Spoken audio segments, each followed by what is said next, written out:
we knew that Niners-Ravens game. We knew the winner of that game likely was going to help the quarterback. And obviously, whoever's team won, the quarterback was going to probably be the favorite as we were going to sit here on Tuesday morning. Can't believe how drastic it moved, though, right? I mean, Brock Purdy had the worst game that you could possibly have. He had 4 interceptions. He had that stinger. He came out. Sam Darnold came in, looked better than Purdy did for the short time that he was in there. Lamar goes from plus 500 to minus 160. Brock Purdy drops all the way down to 12-1 now after being a minus 225 last week. Christian McCaffrey, as you can see on your screen, is now a plus 400. So, my question now, Mark, with the Ravens playing the Dolphins this week, we were all talking about this Niners-Ravens game being kind of the game that would determine the MVP. Do you think almost now the Ravens-Dolphins game could determine the MVP? Like, let's say Lamar has a performance that Brock did last night. Tua throws for 4 touchdowns. You think Tua at plus 900 is worth a shot if the Dolphins win that game and he plays great? I don't know, because when you're looking at Tua, like, not only does he have to play a great game against, Baltimore, he's going to have to play a great game against Buffalo, in the final game as well. True. So, and that's after Dallas. And me being from Philadelphia, like, I know how much the schedule can impact a team, right? We saw the Eagles play Dallas twice, Buffalo, San Francisco, Kansas City all in a row. By the end, they just had no gas, And so I think that that's going to be the biggest challenge here if you're looking at, like, backing Tua at this number, is that even if he does get by Baltimore, which is a very, very difficult task ahead of you, you have to do it again against Buffalo. You have to get up and win that game again. I think for him to win the MVP. So I don't think so. I think this one's Lamar's to lose at this point. Obviously, they have to handle business against Miami, but I like their chances. If you have a Lamar Jackson MVP ticket in your pocket with a plus money next to it, Mark, I think you have to take the Dolphins plus 4 this week. I think you have to, because all Lamar has to do is win the game. I think is with the performance last night, everybody's watching that game with what Purdy did. I think as long as the Ravens win and they get the number 1 seed, which they will if they beat the Dolphins, then I think Lamar's going to win. He's not going to play in week 18. They're going to rest him. So I think the Dolphins plus 4 is the play, because I think you could middle both. I think even if the Ravens win a field goal game, if they win like a 24-21 game, I think he's still going to win MVP. And then if the Dolphins win, even if Miami wins the game, to your point, Tua still has to beat Buffalo. He still has to look good in that game. I still think even if Lamar gets the 2 seed, there's a path for him to win it. Now, McCaffrey's sitting there at plus 400. And, maybe he scores 5 touchdowns in these final 2 games of the season. They do play Washington next week. Certainly could go off there. They play the Rams in week 18. So McCaffrey certainly could have a big game. But I don't know how you feel. As a guy holding a Lamar Jackson ticket, I'm definitely playing some Miami plus 4, because I think there's a great chance that Lamar can win MVP and the Dolphins cover that number this week. Yeah, I think so too. I mean, I think 4 is a lot, and that's what you get this time of year. The lines are efficient, the numbers are sharp. Like, it's going to make you hesitate. But I have some Lamar plus 600 from 2 weeks ago that I jumped on, and but I might just stay away from this game altogether and just ride the good number that I have. I don't know if I don't know how well Miami's going to be able to match up. Obviously you want to make sure Hamilton's good, he's a go, but I think this Ravens defense, if they can get pressure on Tua and they have the guys to make sure that Tua doesn't have those quick outlet passes, I think they can give him a lot of problems, man. And the Miami defense has looked a lot better the second half of the season, but they did not look good against Tennessee. I think that there's going to be opportunity there for the Ravens. So I have a Lamar 6-1. I'm probably just going to hold. I don't know if I'll play this game. I got to dig in a little bit more, but I don't feel like I need the hedge. Like, I'm not comfortable enough that I do think Baltimore can win the game and, has a path here. And as far as, like, McCaffrey goes, I'd love to get your opinion on this, PJ. Like, I know he's getting a lot of steam and he's had a tremendous season, but when Debo went out during the year and Trent Williams went out, the 49ers offense was terrible. I mean, It really sputtered. So like, how do you say that, like, Christian McCaffrey is the MVP when he couldn't carry his team to a win over the Browns and some of the games that they lost in the middle of the season when Debo was out? Like, to me, that's like a really, really hard thing for me to come to in backing McCaffrey in this spot.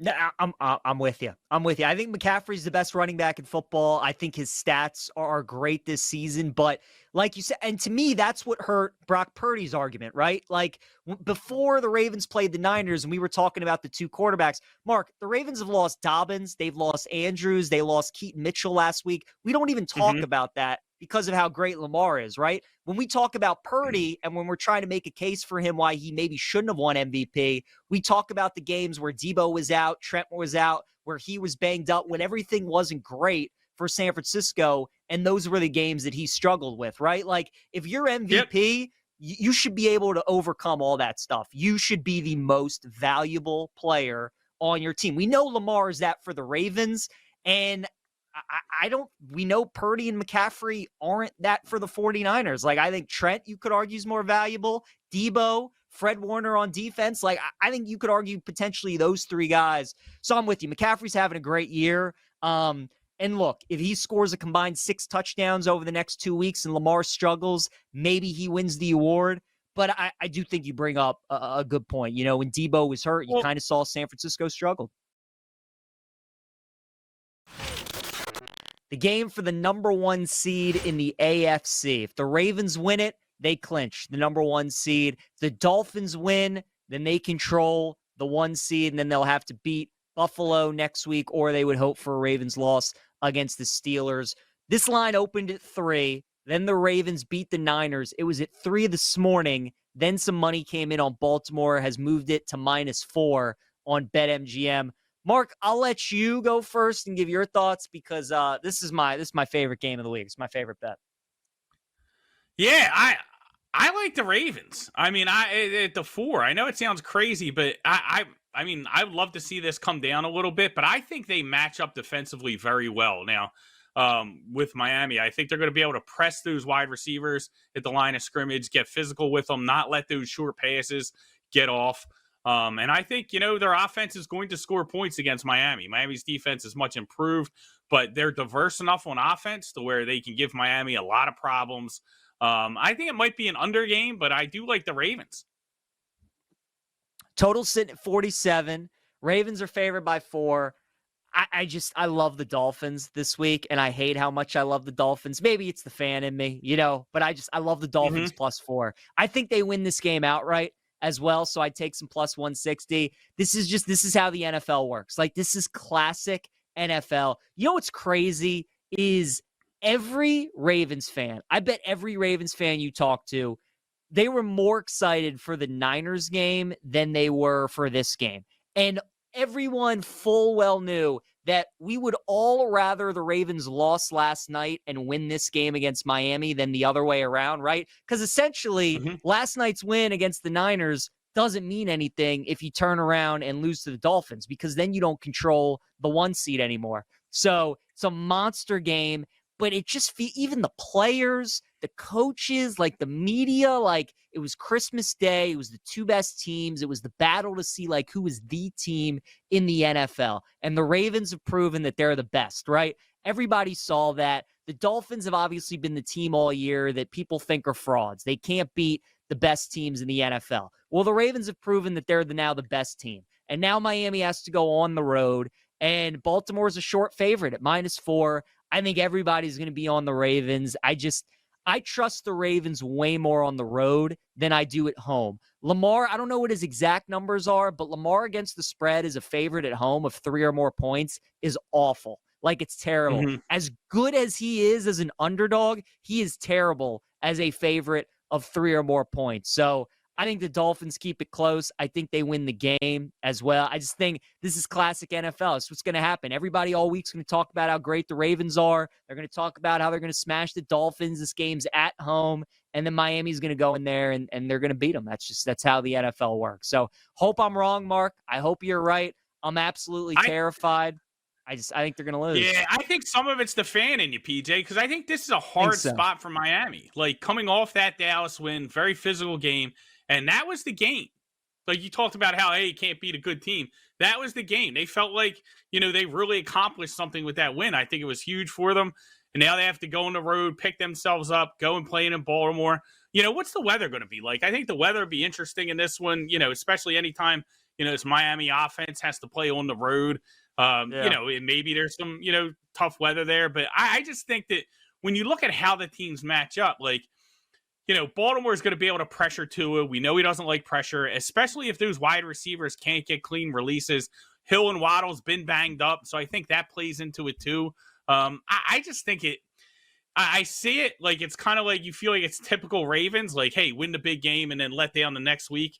But I think that this is scheduling matters, and this is a tough spot for Miami. You know what I mean? Like having to go on the road after that kind of win. And they're not super healthy. The offensive line's dinged up. We saw, Ravens pass rush looked great. We saw how McDonald was able to kind of like target and isolate different players on that San Francisco offensive line when they started rolling into those backups and exploit them. So I think the Ravens keep rolling here. I don't love the 4, but I think they keep rolling. The answer to your question about the weather, lows of 33, highs of 47, looks like a cloudy day in Baltimore, so not terrible. Obviously, that would play into their benefit a ton too, right? If it was a bad weather day, like if you're a Ravens backer, I mean, that's what you want. You want Miami to play in as terrible conditions as possible, so maybe something to monitor throughout the week if that changes. Your point about Mike McDonald, he is the best defensive coordinator in the NFL. I hope the Ravens offer him a blank check and they pay him like a head coach and tell him that he's going to be the head coach in waiting when John Harbaugh decides to retire or if they move on from him or whatever. He's unbelievable. His game plans that he has against elite offenses is really, really good. Also, Kyle Hamilton, like make sure he's playing in this game. Hamilton is so important to the Ravens and what they want to do. He's so versatile. And it seemed like he's okay. Harbaugh said no serious injuries. He should be fine. But, especially against a team like Miami, when you're talking about a guy like Tyreek Hill, like just make sure Kyle Hamilton's playing in this game. But I really like the Dolphins +4. I think they win the game. The total, man, I don't know. Because a lot of times, Mark, when I'm taking totals, I like to correlate it to the side that I'm betting, right? And like if I like Miami, are they going to have to win in a shootout? Like, can they win a low scoring game against Baltimore? Like, I don't know. So I think I want to stay away. I'm just taking the Dolphins plus the points.